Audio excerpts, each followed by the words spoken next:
Hey everyone, I'm RealPrismSword and I'm back with another week of Deck Dives, a series where I take a look at lineups and decks that players are using to find success in the Champion Draft series.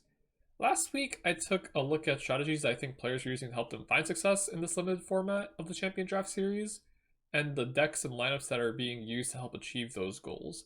But this week, I want to take things a little bit more personally and highlight a deck that's near and dear to my heart. Everyone knows Jay Sensational of the Windswept Warriors as the Yasuo guy. However, this week he brought something more near and dear to my heart in the form of Glorious, Curious, Shellfolk Evolution. I know the talk of the town on Twitter and all the other social media sites and whatnot is that people hate Shellfolk in Shurima because of what it can do and how long it takes for it to win. However, this deck is a little bit more straightforward and plays a bit differently. The goal is to play Glorious Evolution on turn 7 or 6 or sooner if you get discounts with Acorn or Janna and whatnot.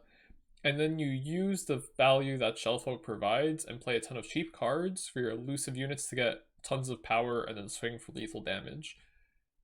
This was an interesting deck that Jason was able to employ because he didn't have any other PNZ or Bandle City champions except for his Janna and Fizz, which let him access PNZ for Glorious and Bandle City for the Shellfolk.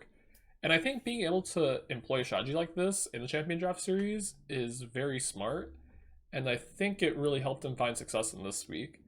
I think a nice little highlight play is when he used a Conchologist to find Flash of Brilliance instead of going for a Pilt of Intel Stones, and then he used that to find a Unyielding Spirit to give it to his Skip, which is kind of like a crazy play to happen. But regardless, that's going to be it for me from this week. I want to thank Pink Ghost again, and I will see you all next week for another episode of Deck Dives.